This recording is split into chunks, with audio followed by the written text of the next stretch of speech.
Hey everyone, welcome to my new ভিডিওটা হচ্ছে ফ্রাইডের। আমি এই পার্সেলটার ভিডিও আগেই আপলোড করে দিয়েছি, তোমরা দেখে নিও। স্নান সেরে এসে একটু স্কিন কেয়ার করে চলে গেলাম খেতে, কারণ ভীষণ খিদে পেয়ে গিয়েছিল। রান্নাঘরে এসে দেখি মা এখানে পায়েস করেছে খোলা পিঠা দিয়ে।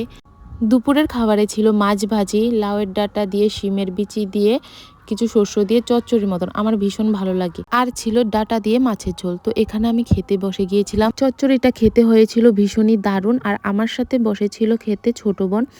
খাওয়ার শেষে এখানে নিয়ে নিচ্ছিলাম পায়েস, যেটা হয়েছিল খুবই দারুণ। বিকেলের দিকে আমরা এখানে করে নিয়েছিলাম কুল মাখা।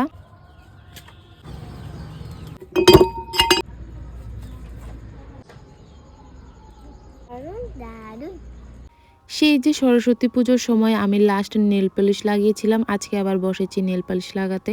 সময়ই হয়ে ওঠে না, তো আজকে সময় করে লাগিয়ে নিলাম। চলো দেখা হচ্ছে পরের ভিডিওতে।